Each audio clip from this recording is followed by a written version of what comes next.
All right, Matthew, welcome to episode 68 of the Performance Advantage podcast with myself, Dr. Will O'Connor, and Dr. Matt Miller, sports scientist. The Performance Advantage podcast is where we bring sports science to the people. Dr. Matt Miller is an expert in mountain bike science. He is the inventor and creator of Brakeace, the innovative braking power meter and software for analyzing your braking habits throughout a descent. He is also a coach and rider himself, working and racing in the UCI and EWS series around the world. Dr. Will is an elite ultramarathon runner and a professional coach. He even recently won a 100K running race. What a beast. He also is in a ketogenic diet right now, and he's an expert on the topic. So Will brings across his experience in elite triathlon and is also a Training Peaks coach educator.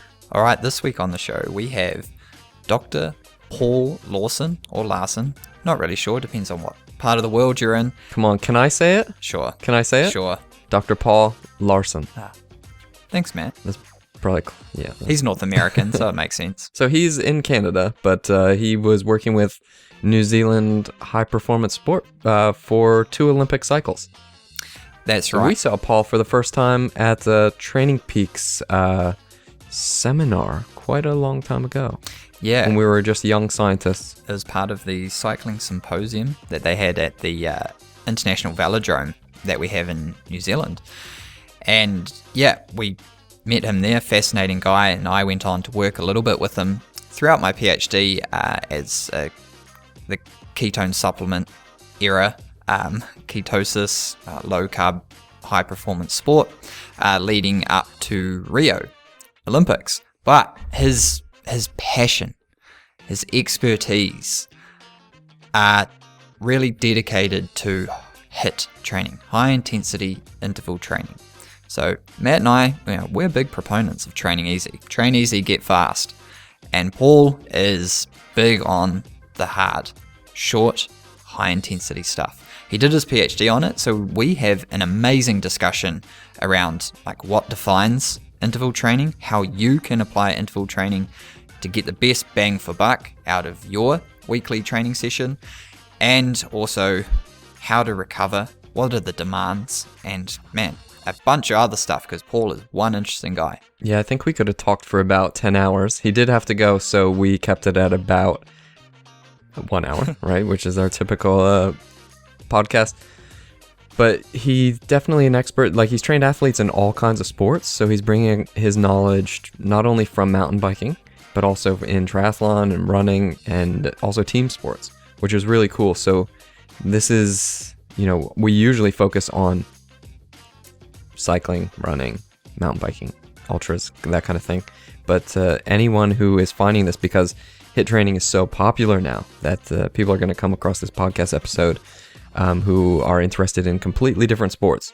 So this is going to be applicable for pretty much any sport, and it's going to be really interesting for everyone. Yeah, and if you're a little unsure of some of the concepts and topics that Paul touches on when he references physiology, be sure to check out our Performance Advantage podcast masterclass on using sports science to train more effectively, 6-part modular course, as well as our new introductory courses with training and racing with a mountain bike power meter, and also running power. So we've got those on our website. Check those out, and that'll really help you follow along if you're a bit unsure about some of the hardcore stuff that Paul is mentioning. But let's get him on.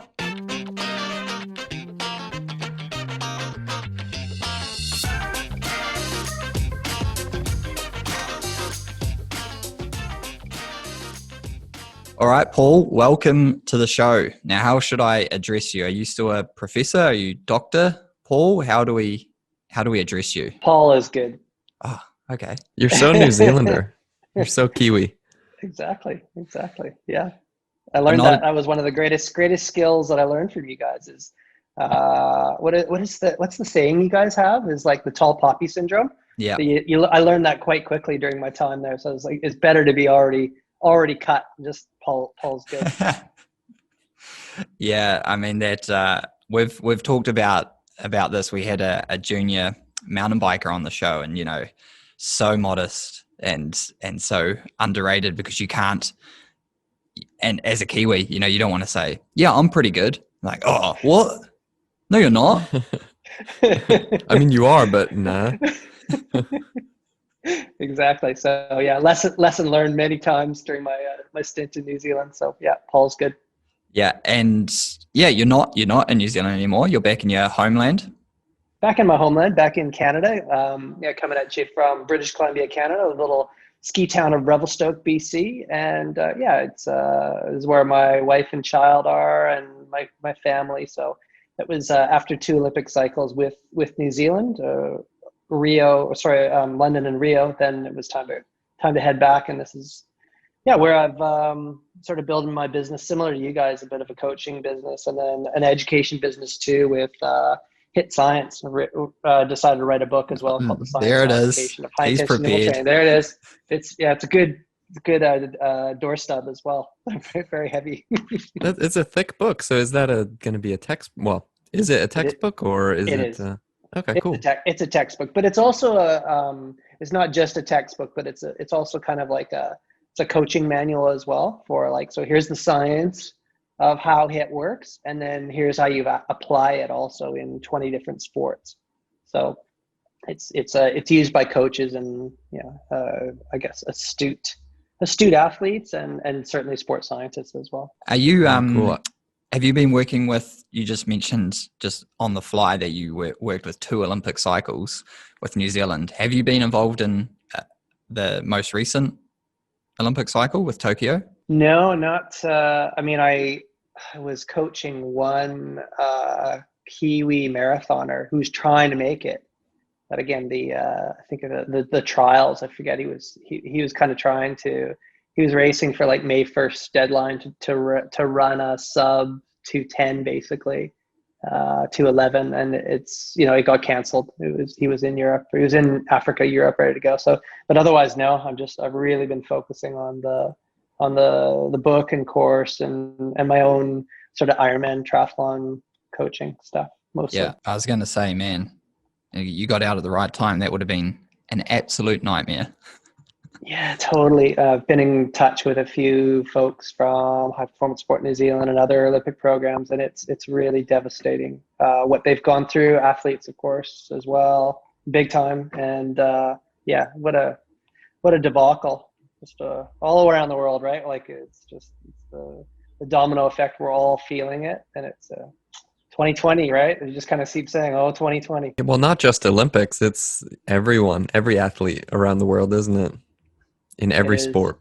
And every coach as well, because the athletes are affected. Then there's no events, and people losing their jobs. There's no, it's the whole. You really learn about what a recession really is. You really learn about the importance of the economy, the hard way. So we've all learned it, and yeah, it's not sure how long it's going to take to get back. But there's only this moment. There's only today. So let's see what we can do right now. I think it's going to be pretty interesting, actually. Will and I always are talking about how everyone needs to train easy. But obviously your book is about training hard. And I know that you've been a successful coach, coaching athletes in a lot of sports. So I think we're going to actually have an interesting discussion here about the different kinds of training. We'll see if we can put our two sort of philosophies together and see if we can come out learning some things at the end. Yeah, my prediction, I'll just make a prediction right now that they're not going to be that different. I think you're probably right. Yeah. So we haven't talked about this yet, but that's my prediction. So we'll see what happens. The popular culture, right? Like polarizing, like, man, we're easy training. Paul's all about hard. And then you talk to the person, they're like, oh, nah, yeah. They actually do like quite a lot of intervals, and Paul does do like a long ride. Paul, we went to a talk that you gave. This was maybe like 6 years ago. That you gave a talk on training for mountain biking at, I think it was a WKO 5 or something seminar with Hunter Allen. Yeah. I remember you gave a talk. There was a mountain biker that you were working with. I think it was Karen. Carrie, yeah. Carrie Pye. Yeah. Well, yeah. So I guess what I'm kind of wondering before we kind of get into your new book is like, what is your background in working with different athletes. Sounds like you work with some runners and like your background in science. Can we just like give the quick autobiography before we get Sure. into the book? For sure, for sure. Well, it actually sets up the book pretty nicely because that's, so yeah, I came really as a failed triathlete, right? Like I'm a classic semi-pro. I was actually like doing um, triathlon in the early days, back in the late 80s, early 90s. And then I had it was on the cards that it was going to be an Olympic event. So I had the dream, I was like, make it to the Olympics in triathlon. And long story short, didn't happen. So what do you do when you don't make it as a pro? You turn to sports sciences. So I did my sports sciences at UBC, bachelor's, master's in Vancouver, and then I got a scholarship to Australia, and it was like a full ticket, full ride to do my PhD down there. And Aussies were really kicking goals at that time too, right? Because it was the whole AIS kind of thing, and so I went down there and did PhD. And the When topic was that I this? picked, Like what era, kind that of? was 2000. I went down, Oh, right. So and just after they'd injected a lot of funding for the Olympics and everything. Yeah. totally for Sydney and stuff, right? So yeah, I was there at the time that Sydney was kind of happening, and yeah, it was almost like the peak of the success of the AIS. It was all kind of coming together for that Olympics. And anyways, it was a good time to be in Oz, and it was, so I was at UQ in Brizzy, and the topic I chose was high intensity interval training, basically, because I was and then my big question was, like, how do you go and form like your training session, and what training session gives you the most bang for buck? Because obviously it wasn't happening for me in my own experimentation with just trying to train hard all the time, basically. And that wasn't working, and nothing I did, and I needed to investigate it myself, right? So I really went down the whole road That of was trying after you to run tried experiments. training harder than that. Yeah, Yeah. oh, totally. I was the guy that was basically, the whole philosophy is train long and train hard. You know what I mean? Yeah. And And that then works. you That fail at works the well race for, and you're like, now I need to train harder. yeah. No, it was more like, okay, how do you shape the session? Like, Ah, yeah. what's the input? What's the, like, if you're going to do a HIIT session, what is kind of like the bout intensity, the bout duration, the recovery intensity, the recovery duration? There's so many ways to skin the cat, right, when it comes to any training session. But basically is, could you get a better adaptation if you skin it one way versus the other way? And that's what I really wanted to try to figure out. And that's what I started doing experiments on big groups of cyclists, actually, and during my PhD, where we're manipulating different sessions, and manipulating what's called like time at VO2 max during HIIT sessions, whilst keeping a blanket level of easy training kind of going on. That's where it all started for me. It was really at the University of Queensland in Brizzy. So that started there, and then I basically did 7 years or 6 years as a prof after that, University of Ballarat, ECU in Perth. And then that caught the attention, plus a recommendation from Dave Martin to the New Zealand government, which was forming high performance sport. And they had a vision for HBSNZ at that time. And then they headhunted me, whatever you want to call it, and came on over and started there from the end of the Beijing cycle to the beginning of the London cycle. Built my team, and then did Rio cycle as well before kind of coming back and doing the book and course. So that's a Cole's Note version of Of the my last 20 history. years. Yeah, the last 20 years, exactly. But yeah, obviously loads of experimentation. And the other step that kind of missed along the way was my colleague, Martin Bichette, and from France, and he came over to ECU with me on a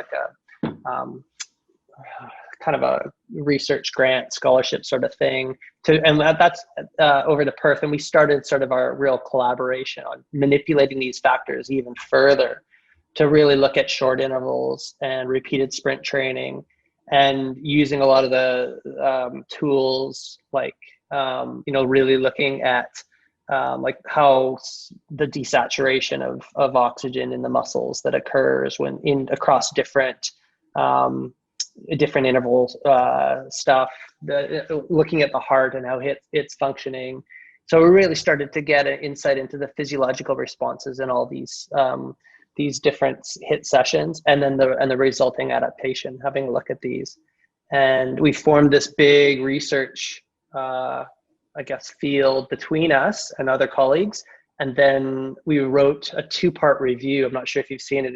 It's basically the book in sort of looking at the aerobic response, and then also the anaerobic and neuromuscular response. And it's in a 2-part review in sports medicine. And that was very popular, and that caught the interest of the publisher Human Kinetics, who asked us to write the book. And then we were both busy, and we said no, and kept saying no, and they kept asking us. So we said, all right, when I go back to Canada, I'll take on the task of writing this with Martin, who's working at Paris Saint-Germain Football Club, which is a big football club in Paris. So that's sort of how the evolution happened with respect to writing that book. And then we did a course as well. So we've got a course that we teach this as well. HIIT training. So that's long way. Long. So that's intro. what brought you here. That's what brought me here to chat with you guys. Yeah, that's what I've been doing the last 6 years. I guess when I'm listening to that, I'm thinking, okay, maybe a good place to get into it is to talk about what's actually happening when we're going hard. Before we kind of answer that, let's talk about like the definition of going hard with HIIT. So let's talk about what HIIT is defined, because you started with that question way back. And so high intensity interval training is technically defined as exercise, bouts of exercise that are in your red zone. So these are actually above maximal lactate steady state, critical power, critical velocity, FTP, whatever you kind of want to call it. But the actual exercise intensity has to, in your bout, by definition, has to be above that marker in order for it to be technically HIIT training. Of course, the other fundamental aspect of it is that these bouts of exercise, they're not sustainable, right? Because it's, you reach that VO2 slow component, etc., and you're recruiting fast twitch muscle fibers. It's not sustainable. So you have to separate these bouts of exercise by periods of relief or recovery. And what has been discovered is that if you perform this exercise that's in your red zone in a broken way, it is, in fact, you can do actually more work than if you were going to try and sort of sustain that red zone intensity for a long period of time. So that's HIIT by definition. So yeah. And the other so obviously thing, it's a bit of a catchphrase now, isn't it? Like a buzzword or something like that. HIIT. You go out to the park and with a group and you do HIIT, or you're not just people at the park, but see them doing it. And not to minimize like the value of HIIT training, but it's like something that anyone can do. They get a lot of work done. And you're saying, I guess what we're kind of going to get into is like, obviously elite athletes are also using this as well. And it's just kind of taking off a little bit, isn't it? Well, yeah. So this is the problem, is that if you first talk about HIIT training, you did the first, based on media, and Instagram, etc. Like you're thinking of the big muscle guy or gal that's in the gym doing the group fitness thing, and they're working out super hard, and there's weights involved and dance moves and who knows what else, right? Like you just, that's what's started taking over. And that was never the intent. I mean, that's really like chapter one. We start with the history of HIIT, and it started in the 1920s with the endurance runners and the coaches that were kind of manipulating these on the track, and they were figuring out, oh, this is an interesting way to do a little bit more work at the higher sort of pace, and we can push your threshold and you can run faster if you do this broken format, right? Like that's how it sort of started. But it was never, like, I never had the idea that it would turn into what it is now thought of by the majority. That's not okay. what HIIT. That's good to clear that up.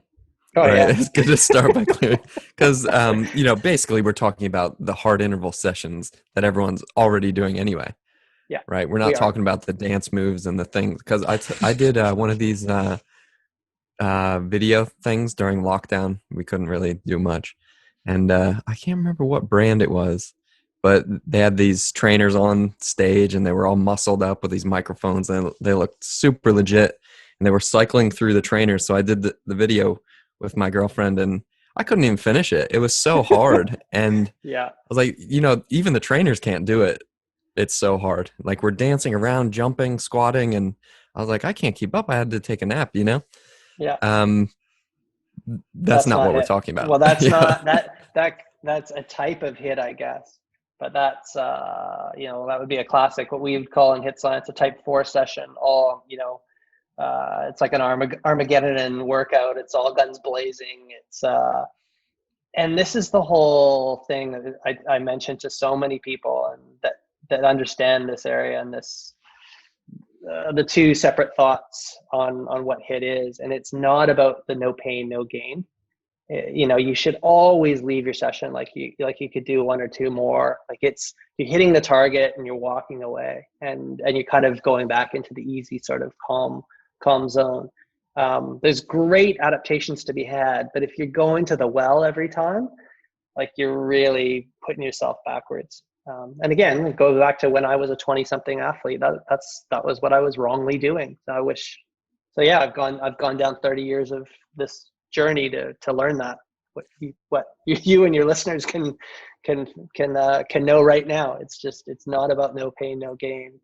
It is about the easy training that you're saying, but you can actually get a little bit more bang for buck if the polarized training, if 10 to 20% of your training is actually done in this broken format, not to the well, but you hit the targets at the top end. And then we can kind of go into different ways that you can skin the cat quite nicely to get a few more of these little bangs for a buck. And we could also start with the physiological adaptations that you would get, so we can all understand why it would be actually of benefit. When a lot of people are hearing intervals, right? Got intervals. All right, I'm going for these, and it's really hard because we'll get into it about they all have their specific target and they sit within a training plan, within a month of training, within a year's cycle, and it's not about how do I produce my personal best 1K. Now I'm thinking about running here, like a classic one's like 5 1Ks. For a lot of runners is anywhere from 3 to 5 minutes, and you want to kind of achieve that session, or maybe you can correct me, within like the realm of comfort, I guess, of that discomfort, comfortable feeling, and recover. And if you are absolutely spent by interval 3 because you went above the coach's targets, which you think is amazing, and then you haven't elicited the most benefit out of that session. So do you think there's a disconnect between maybe the understanding of interval training and the science or application of it? Oh, for sure. And that's the bridge that we're trying to close with the book, because it is titled The Science and Application of High Intensity Interval Training. So we're outlining, in the first 10 chapters, we outline the science of how you can push and pull the levers of HIIT training sessions to manipulate the physiological response. And then we're also showing it in 20 different sports on how you would actually apply that to those different sports. And it's not just us that are showing that application. Like it's me and Dan Plews who do the sport of triathlon. It's Martin who does the sport of football, soccer. But we're fortunate that we have a great network and we're connected to other experts in the world. And a lot of people won't use certain HIIT formats that we outline because that doesn't belong in their context. So yeah, and then they sort of show how those kind of the science still in certain types of formats will fit into their sport. So yeah, there's a massive disconnect, to your point, between the science and actually how we apply it within any different context. We always say context first over content. So context first. I've been licking my chops here to get into the science and the physiology of what's happening. All right, should we do it? Yeah, let's do that. So I think that's, because we always talk about what's happening when we do easy training, kind of the physiology of that and why it's beneficial. So if we can talk about what's actually happening in the muscle with the cardiovascular system Yeah. and that kind of stuff when you're going hard, and then kind of compare and contrast that to what's happening when we're going easy. Is that Well, a good way to you do said it? you have some types. You mentioned Matt's dance training as type 4. Yeah. As should we start there? Like what's type 1? Is there a type 1? It sure is. Yeah. To understand the types, we do actually need to start at the physiological factors because those form the types. Oh, sweet. So we'll start with the physio. So we break HIIT and the exercise response down to 3 key variables. If you have to kind of simplify it, this is how we've simplified it. So the first physiological variable that you can hit or target, we say, is your aerobic system. When we're talking about the aerobic system, we're talking about, to Matt's, what he just mentioned, basically that you're giving a response to the heart. So there's cardiovascular input, right? There's a big load from the cardiac output, stroke volumes increased, heart rate's up. That's one. And then the other, sorry, we're not done with that one. There's also, of course, stuff happening at the muscle as well. So we're desaturating the O2 content at the muscle level. And that, of course, we're getting a kickback as well from all of the signals that you guys will be familiar with, right? Like, so AMPK, calcium, PGC1 alpha, et cetera. So you get more mitochondria ultimately. So that's our aerobic bucket, so to speak. That's variable number 1.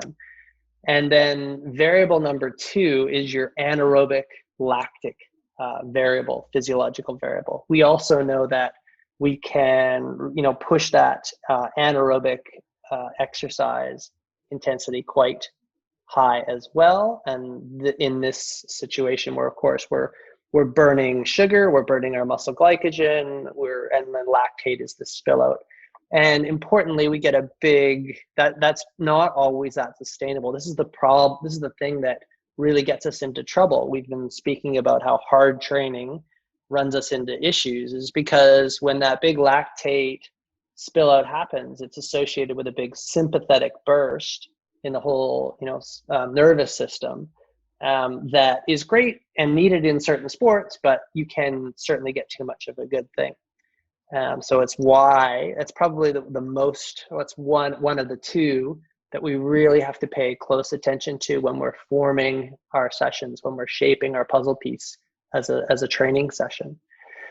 And then the last variable, also very important, which is coupled with the lactic system, is the neuromuscular or musculoskeletal system. So think about big recruitments. You're going into your larger fast twitch muscle fiber units, and think about the muscle damage sometimes that you can feel for days after a big hit sort of session. That's the neuromuscular variable that we're talking about. So 3 key physiological variables that can be hit or targeted in any given HIIT session, depending on how you skin it. All right, so you got 3 key physiological variables. Remember, aerobic, anaerobic, and neuromuscular. Now, if we want to go with type 1, that is one that you're only really targeting the aerobic system. You're really only getting an aerobic response from that, which is kind of cool that you can actually form HIIT to do that. And this is where knowledge of how we manipulate the levers, work to rest, is really quite useful. Because if you actually turn on the gas for only like 10 or 20 seconds, and then separate it by a pause that's quite long, like almost equal thereafter, and these are going to form like a short interval session, you actually keep the lactate at bay. This was Astrand and colleagues in the 1960s that really discovered this.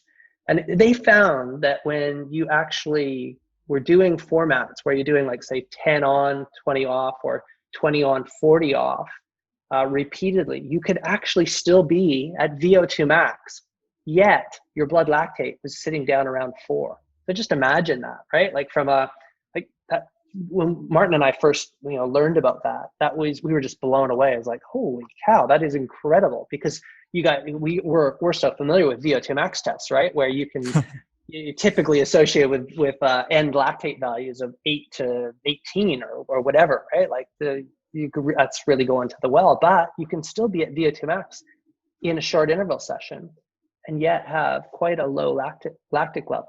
So this is just kind of giving an example. That's a type 1 session.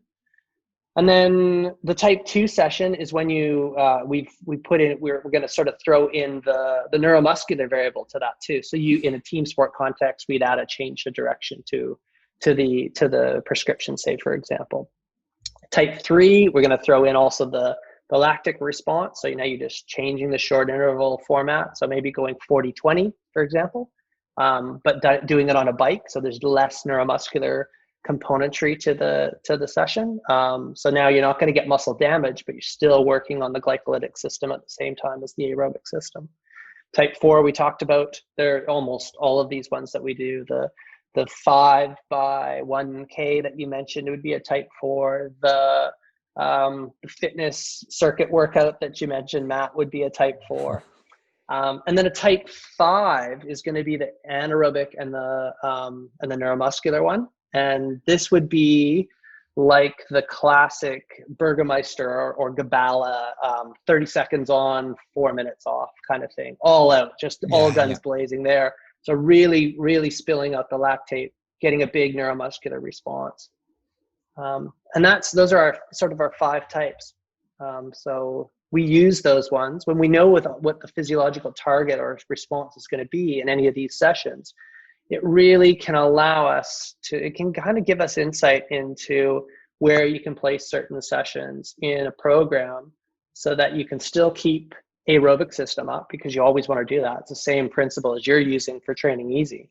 But sometimes it's also beneficial to keep the other systems going, at least in a high performance context, right? You need to get the regular hit of the neuromuscular and anaerobic lactic system sort of at a regular dose if that's needed for the sport, but you don't want to do it too much, right? And we're all individuals too. So it just helps with our programming a little bit if we're paying attention to those variables. So it helps, for us, it just helps knowing those different ones. I'm thinking I'm Joe Blogs, and I'm thinking, yep, that 4 and 5 sounds really good because I'm going really hard. And so I'm going to probably do a lot of that.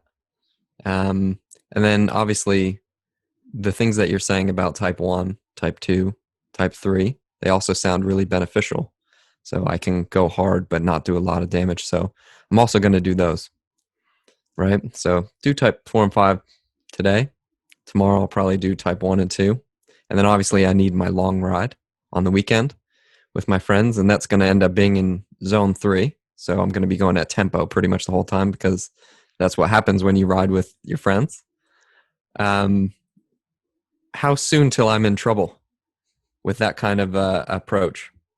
Well, I think it actually sounded like a pretty good approach because you got it. Like you did you made sure that you got the, at least during the week when you were talking about how you manipulated the type 1, 2, and the 3, 4s, like you were putting spaces between those. And that's the whole idea, is that you don't want to be doing type 4s and type 5s and even type 3s. You got to be careful with too all the time, right? Like you need to be making sure that these systems, right? These 3 systems need certain amounts of recovery, but some of them, but they don't all need the same amount of recovery. Some of them benefit by more loading, right? Like because you're going to get a better bang for buck, so to speak, and a larger trajectory towards adaptation that you might be after.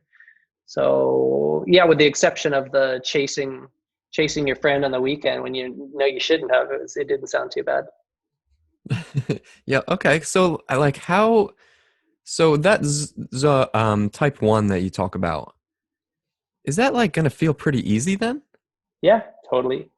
I did one yesterday on the track. So I just did almost kind of, I was using my watch, but basically, and I'm an old man now, so I'm just trying, I'm kind of doing this to, slow down the Grim Reaper is coming to get me. So I did a type 1 session. So I was going 10 on pretty hard, right? Like RPE 8 to 9 out of 10, and then 20 seconds off, almost like down to kind of a coasty sort of walk, jog, and then pick back up, right? But these, my 10 seconds on, I'd probably be coasting up to, close to 4-minute Ks, which is good for an old 50-year-old sort of thing. So it's, but it was, I get a great response from that. I feel great. And there's really low stress. I don't feel like I did anything yesterday. It just feels super good. I feel energized. And that's the way you should do a HIIT session. You're not leaving these types of type 1 sessions at all like they're hard, but you do get the target hit, the physiological adaptation. And it's not just like the muscle and heart stuff too, like the brain and immune system that you're function that you're getting, the anti-inflammatory effect that you get is now well documented as well. So if we compare that, I have a session similar. It's called the 2020s. 20, and everyone's always so surprised at how they get through. I think, I'm not sure, it depends how fast you are, obviously, but broken up with like a little bit of rest, and there's 2 15 sets. I think you get through about 5Ks, like in total, once you've completed them. People are like, wow, my 5K time like is pretty legit. Like, but I was only going 20 seconds hard. And then some of like my super engaged athletes are like, you don't even slow down to what you think you're slowing down to, because you're right. A lot of people are hitting 4-minute Ks, below 4-minute Ks when we're talking about running. And then only coming back to like 5-minute Ks, but it feels like 6, and you can do this continuously. But how does that correlate? Like it's amazing. You're talking about the huge like benefit you can get across different systems. But how does that compare to if we say that session took you 45 minutes, we do a 45-minute zone 2 workout, whether this is bike or run, whatever. What do we have to gain and what do we have to lose? Like, where's that comparison? Because otherwise I'm thinking like what's Matt's saying with Joe Blogs. He reads your book and, you take the information you want and you think, well, I'm not going to do any more like zone 2 or zone 1, zone 2 rides or runs. I'm just going to throw in a whole bunch of 2020s, 1010s or whatever. Like, how do we compare those? My guess would be that Joe probably didn't read the whole book, I'm guessing. So hopefully, Paul, he'll tell us what chapter he missed.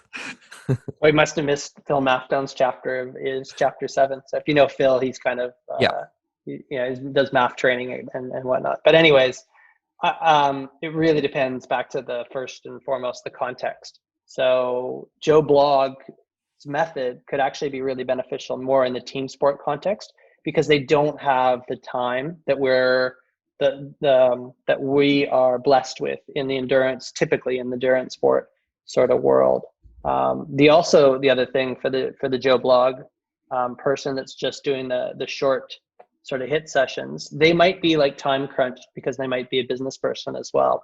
And in that sort of scenario, they also might be, that might also kind of suit their context as well. But for those of us that are blessed with a little bit more time on our hands, there's great benefit to be doing the long, slow distance math training sort of stuff as well, because typically we get these longer periods in, under a bunch of different things, but these higher rates of fat oxidation, lower levels of blood glucose, all the various different signaling that occurs from that. There's probably also a neuromuscular componentry with respect to time on feet as a runner, time on the, in the saddle for a cyclist, and all these things go towards contributing to the performance that we're after, typically if we're going to speak like triathlon, say, for example, or even mountain bike as well, right? Like you need these components too. So context is first, and I can see sort of a benefit for different people depending on where they're coming from. But what about the 45-minute, we've got that 45-minute block of time. Now, yeah, Yeah. I should probably give you more context. We'll paint. We did, Matt. We should go back to Steve. Yep. So we did this episode, training for Steve, and Steve was our hypothetical, stereotypical athlete. And this, I'll give you the context for Steve, and people listening to this will enjoy it, because they can relate back to Steve. And Steve had an enduro mountain bike race, but he also has a half marathon to do a week after it's it was the week after, wasn't it? Yeah, it was the week after the enduro, and it was a one day kind of all day enduro mountain bike race, and he had the opportunity to train 4 times a week, and now we've got 4 sessions. He's got an enduro mountain bike. He's also got a half marathon. And we're trying to help Steve out right now. He also has limited time to train as well. So he has those 4 days. Yeah. In the week, he has like no time. The weekend, he has a little bit of time. Got it. So what's he got? Like an hour on each day during the week, and he's got his weekend. So it's kind of like Saturday, Sunday, and then he's got 2 midweek training sessions. You must know Steve. Do you know? I've got a few Steves on the books. Yeah. Yeah, and we that's had him. 6 weeks, didn't we? I think.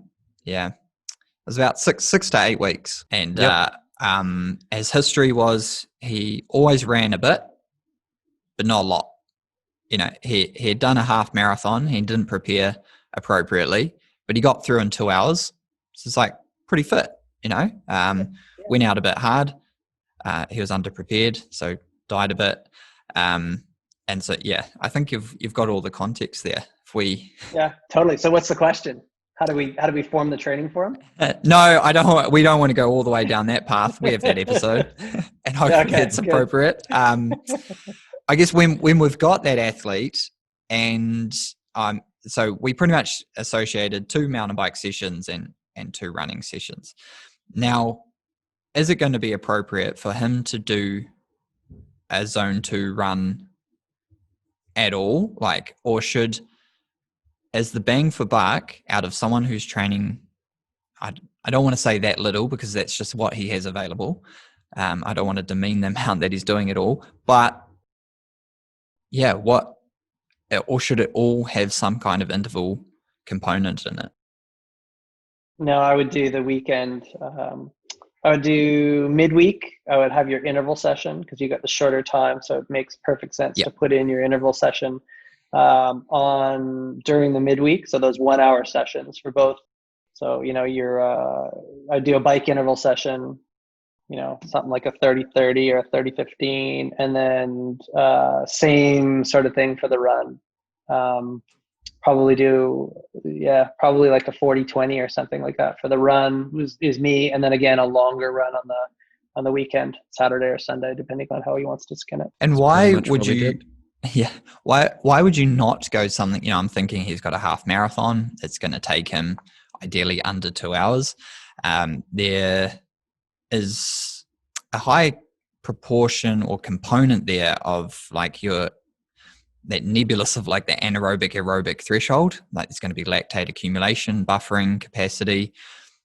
Now you're not going for something like a 3x10s or 3x2K or 8 minutes or 2x15 minutes, something where there's that lactate threshold sweet spot, I guess you could refer to it as. You're going for like seconds in duration. Yes. Why is that? Yes. Because there's a few studies that are coming out from Bent Rolsted's lab that are showing quite nicely the getting more bang for buck from a short interval session versus a long interval session. The data is strong enough that it's kind of convinced me. And again, my own experimentation with my athletes really like the short interval format a little bit more. But it's kind of like there's aspects of the long interval that are in the short interval format too, because you're doing bouts of these or series of these short intervals followed by like a 2 to 3 minute kind of recovery between them, right? So you might you might do like 7 by 30-30 or 7 by 40-20 in a short interval format.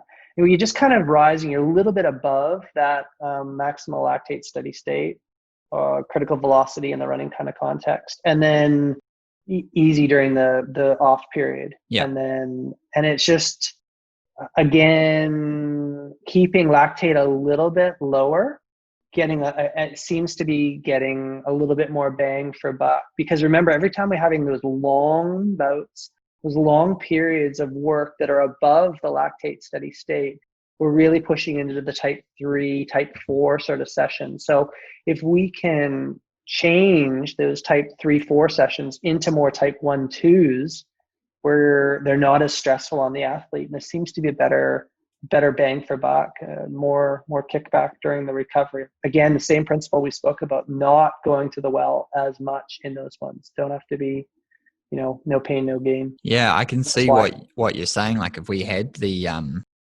2 kilometers, let's say, and it's going to take anywhere from 7 to 10 minutes, depending on the individual. If you're breaking that up into 10 to 30 second intervals with the recovery, I can see in my head the athletes that definitely I work with, that it's minimizing their potential to overdo that 2 kilometers or that 10 minutes, right? Because very similar to my run walk approach to endurance running, is you kind of have that opportunity to reevaluate.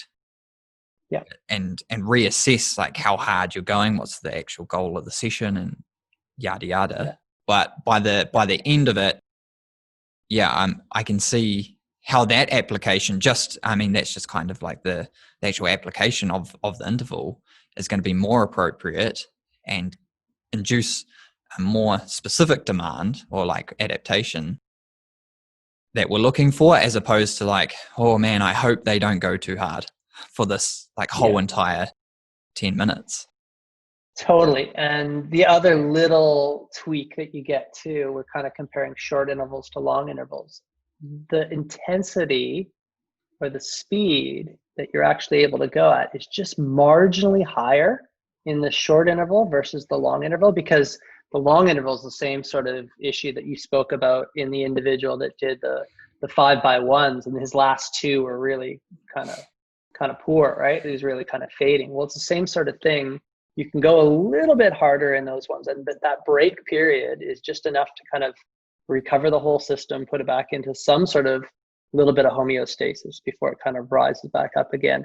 And actually, one thing we left out in the physiology, because we can speak physiology here, is the myoglobin. So we always forget about this really important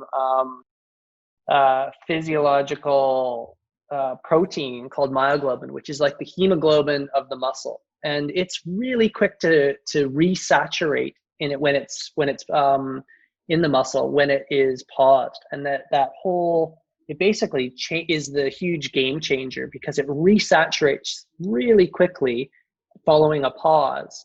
And that is in fact what keeps the blood lactate at bay, because in the time that you've taken to walk or just turn your legs over easy on the bike, the oxygen that's present in the bloodstream quickly resaturates, and it's there in the myoglobin, in the muscle, right by the mitochondria, ready to boom, give you that aerobic energy that you're kind of after, without dipping into any of the the cytosol for the glycogen around the muscle fiber. So that's really powerful kind of, understanding to kind of grasp is the appreciation of the myoglobin that's sitting in there for those short intervals versus the long intervals. I haven't thought about that for so long, actually. It's good to be reminded, because I'm currently back on my ketosis diet, and that, I've been able to nail all of my interval sessions, but then comes to when I wasn't doing cyclic ketosis, like so cycling carbs in the weekend, when I was getting the full adaptation, I'd get to anywhere from 10 to 15 minutes, depending on how it's going. and just die, just completely fall off a cliff. But then I was completing 20 to 30 minutes of work intervals in ketosis without having that same cliff-like reduction in capacity, exercise capacity. So that's kind of reminding me of why that would be occurring. Yeah. So for sure, I'm a big ketosis guy myself, as you know. I do know, and we'll We'll go there. we won't go That's a there. story for another day, isn't it? Yeah, cool. The other thing I was going to mention for you, Adam, too. So working with Karen Hanlon in the day, like that is a big one. So 30-15s were her favorite sort of session in terms of a short interval.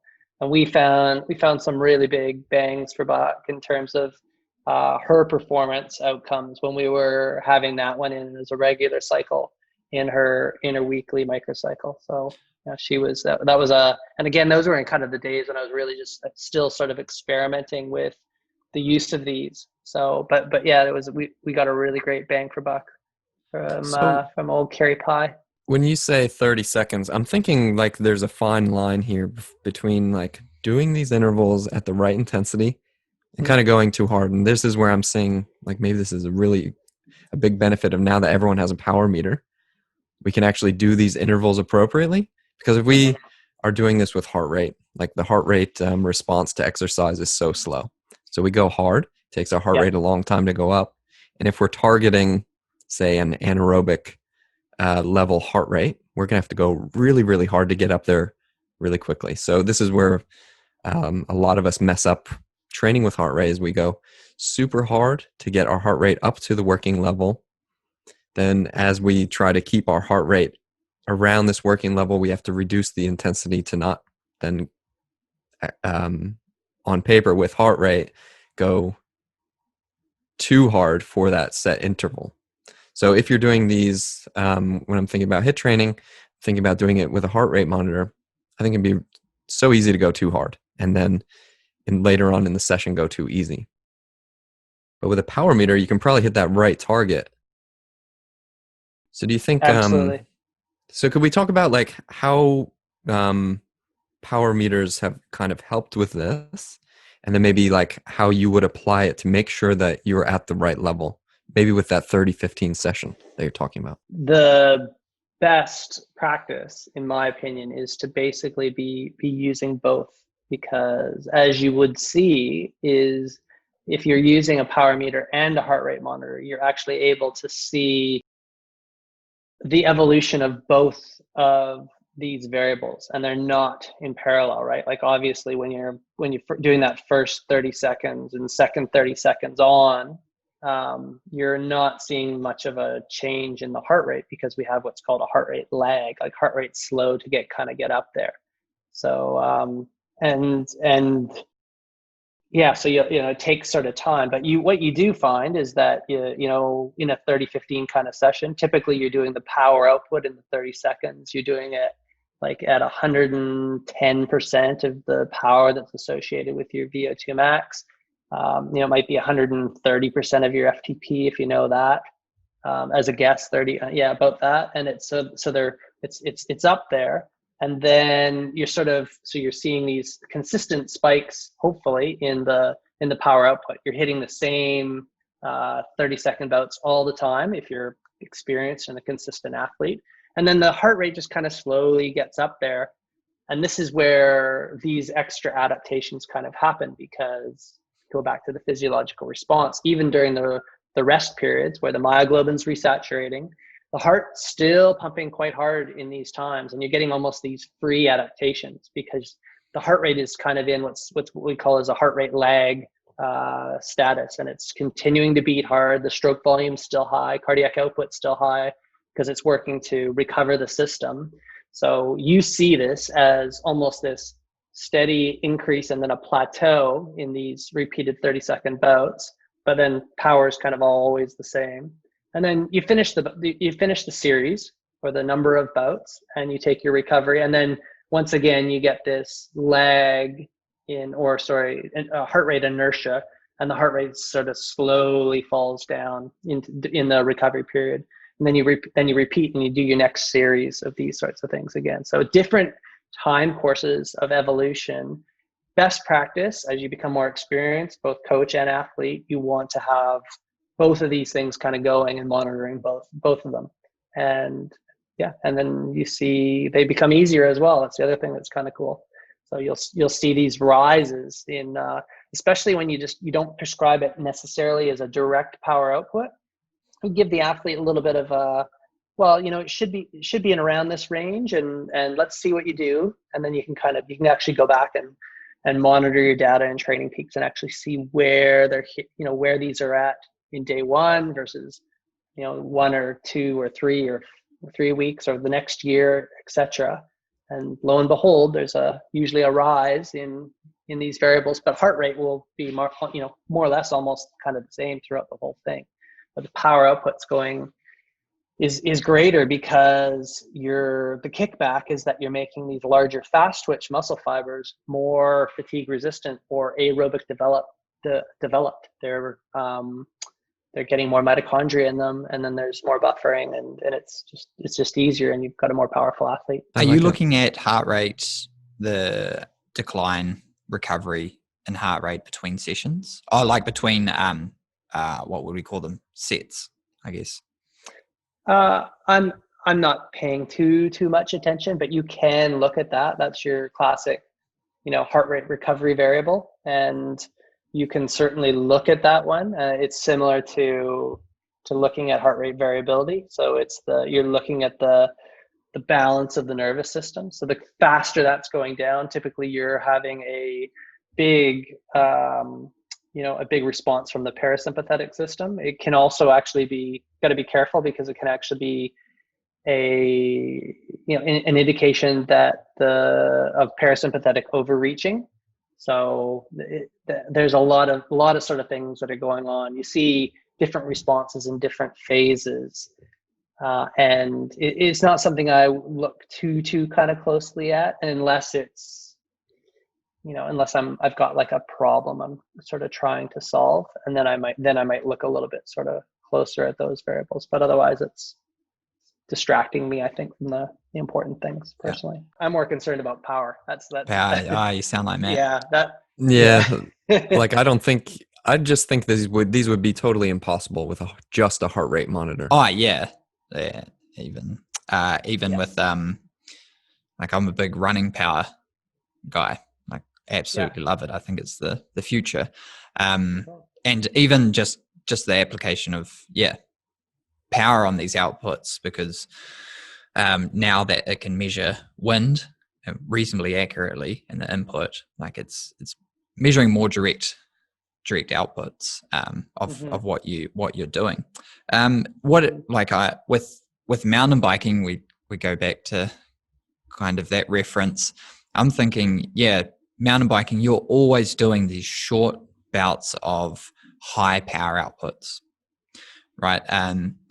So what about doing these on hills versus flat versus maybe even versus indoor? Like, because your muscle recruitment pattern, must load and things is a lot different running or riding up a hill. Do you incorporate that in any way?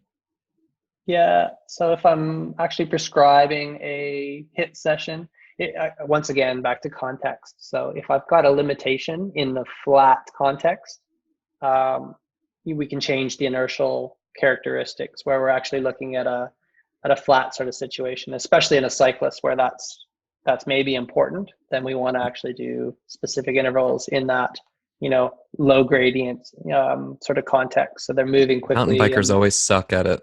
Yeah, for sure. Probably because they don't practice them too much, right?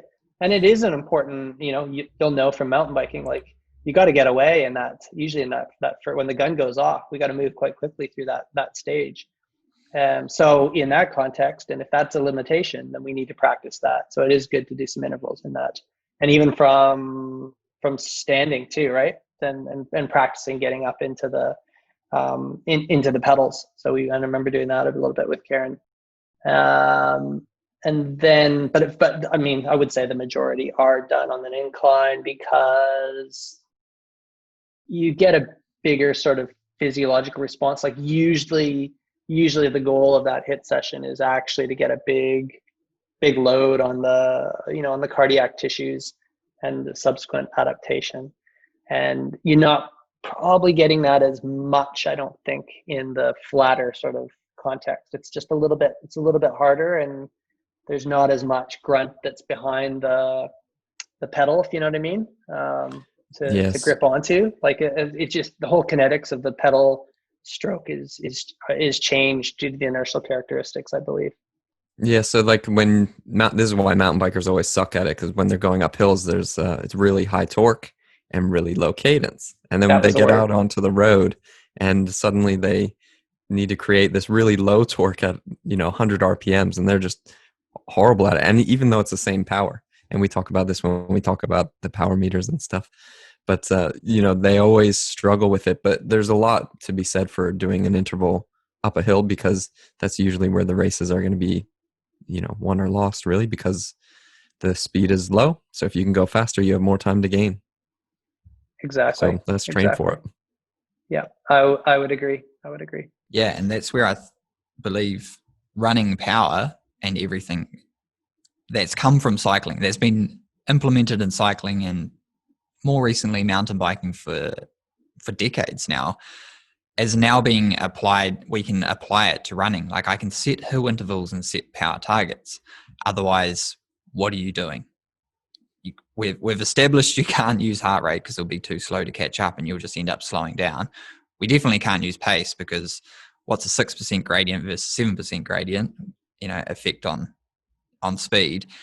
But now with power, you can say, look, this is what we need to achieve, and this is what we can need to overcome, and this is what we need to adapt to. And having recently got WKO5, which is like, for most people listening, the next level above Training Peaks in terms of analytics, I'm looking at power duration curves and starting to see better identify these weaknesses that weren't apparent in like just pace. I don't know how much you know about running power or how much you've used it, but with like the knowledge of your book and the application to running, this is generally how we speak. I speak to kind of running and triathlon, Matt's mountain biking and cycling, but it'd be a game changer for a lot of people's training. I know that the running power is getting better and better in terms of being something that's actually useful. And I think you've identified where it's actually useful. So it's actually, it's probably useful in terms of applying it to things like HIIT training. I would say that in my experience, and certainly those that have taken on the application chapters in HIIT Science, and we have both a middle distance and a long distance chapter. In neither of the authors, who are elite coaches, including those that have been helping individuals set world records, they're not actually using that yet. But I think it's only now we're seeing sort of the evolution of the understanding and the evolution of, and like the improved reliability and validity of the marker, where that's sort of, I'm not sure, using the stride one. I've heard the stride is one of the best ones. So so I think probably that's really something I'm gonna have to have a look at for the second edition of the book, and probably for my own use as well. I'll need to kind of upskill in that. But admittedly, I started a little bit with that. I even started a PhD project with a student who was going to actually validate a few of the stride meters and some others. But it just kind of didn't go anything further than that. So probably need to get back there. But I agree, like all the same similar principles would apply. So I think you're probably going down the right track, Will. Yeah, it's interesting you say that about running power, and like how, and I'm sure it's like a time restrictive thing where you just haven't got knowing you and knowing like your level of expertise, you don't want to just like throw something on and see. You want to like find out what's the algorithm they're using, how applicable, reliability, validity, all of that, into subject reliability and all of that, before you go ahead and use it. But we're at the point, I'm going to say we, as power users, running power users, right back to, I guess, the 2000s of cycling power, where, there was coaches utilizing or not utilizing power and setting world records, and we have to ignore the era of the 2000s in cycling, but it just wasn't like a thing because people didn't have their head around it, I think, and like what it was, how it was applicable, why you needed to bother.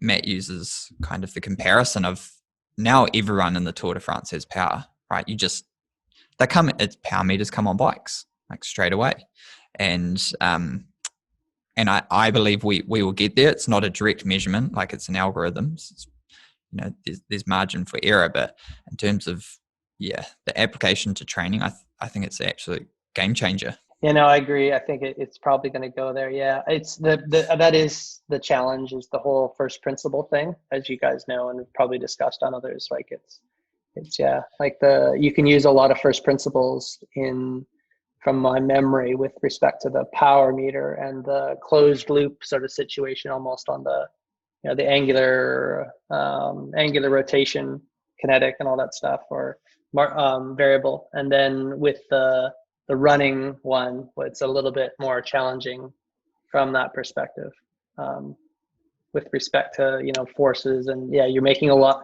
few more extra guesses. But like you said, they're getting better and better, and with sensors and the hertz rate that they're capturing, and then the machine learning and et cetera, they're getting closer and closer to saying, oh yeah, this is actually pretty accurate to what it should be. And I remember earlier days I was experimenting with that and they were way off, and that's why it kind of pushed me away. But I hear now like it really, really looks like they've got something there. And you're onto something too when you're looking at yourself and you're looking at a similar effort, and you're seeing almost that same thing that we spoke about, where we're seeing a similar evolution of the heart rate relative to the power, right? Like, so when your similar effort in a bike looks the same, there's similar effort on the run with respect to heart rate and power it's being presented. It's like, I think they got it. You know what I mean? Yeah, they're definitely onto it. And as one engineer told me, he said, every measurement is an estimate. Totally. Right. So even with on the bike power meters, which we totally accept, we're still measuring strain in something that we're pushing with our legs, and we believe it. So power meters on running are getting there, and I think it definitely makes it much easier to do the HIIT training that you're talking about, and do a really good job at doing it. And with running power meters and power meters in general. I think I was going to tell you guys, we're working on a technology actually that's kind of helps with training and uses some of the principles in HIIT Science. We're trying to make a version 2 of a Training Peaks kind of thing for both coaches and athletes that uses some of these principles that we profess.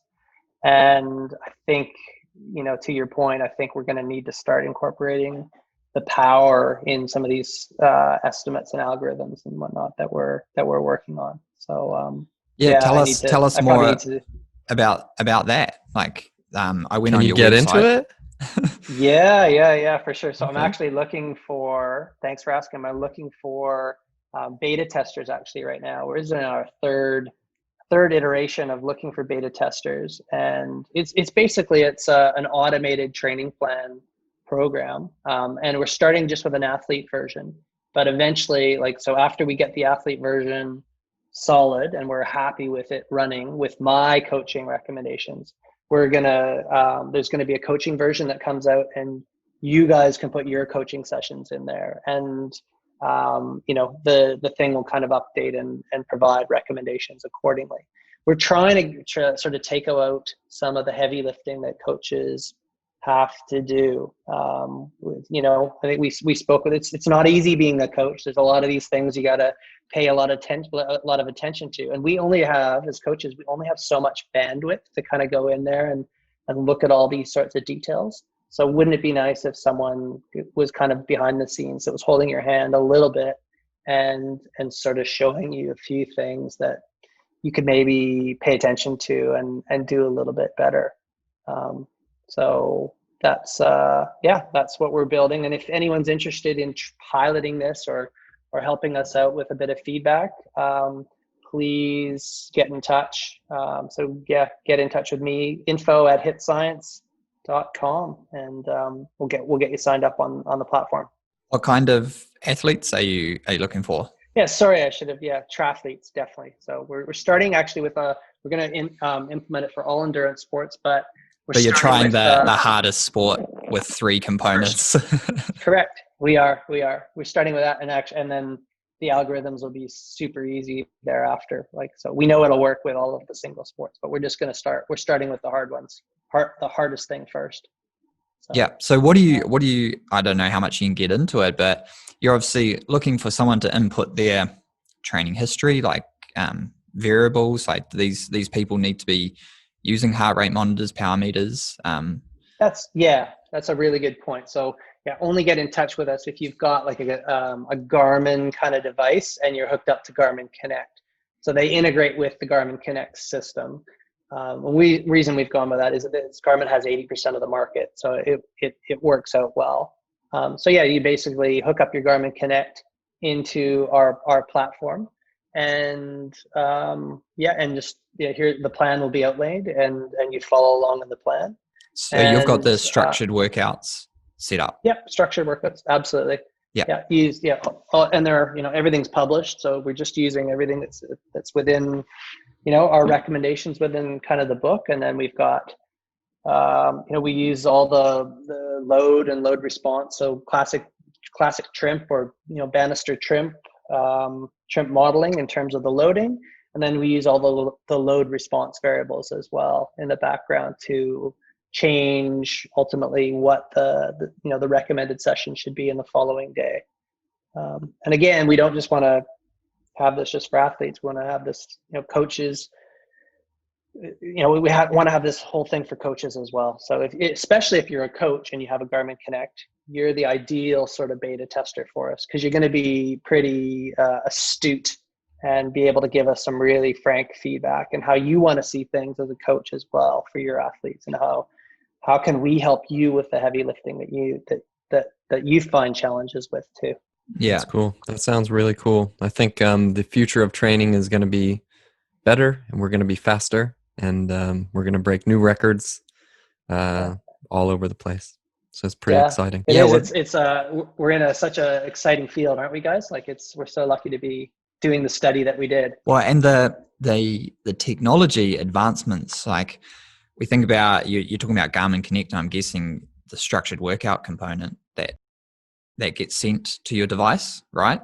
How that's been a game changer for as a coach, applying workouts to athletes. And as you say, 80% of the market is Garmin, so a lot of people know what I'm talking about. And for those couple Sunto users that I know listen to the show, I've been pushing to get on the Garmin bandwagon. We can apply workouts and say 100% of FTP, right? And that's going to change for each athlete. We now no longer kind of need to specify power outputs, and they get the range, not the direct number. And it allows, it's kind of fixed, but it's also flexible in its engagement and application. So I think with your expertise in applying these intervals, and then more engaging way of being able to achieve them, rather than having to write them on your hand and sweating it off and not forgetting if it's 60 seconds or 90 seconds recovery. It's a really innovative field. So I'm excited to see what you guys can do.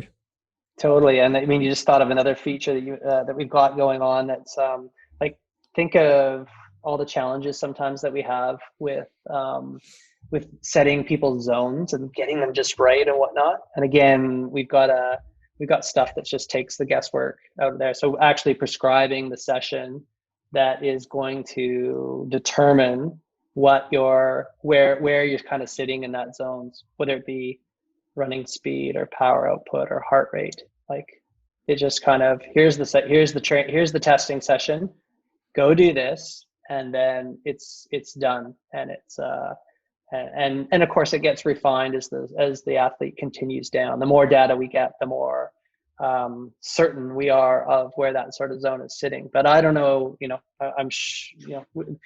there's been a lot of times when I haven't got the zones quite right and it's become obvious, but only later on, way down the road, where I'm actually looking back at the athlete. So again, trying to get rid of some of the heavy lifting and stress that coaches experience and athletes experience too, because they're questioning the coach. And so, yeah, trying to the amount of times I've thought a recovery intensity or duration was long enough for, in theory, what the demands of that interval were. And then I try to get out and do all of the sessions that I set at some point in time. And I do it and think, oh my God, this is so hard. This is far, far more demanding than I wanted this session to be. Totally. So yeah. And I'm exactly like you.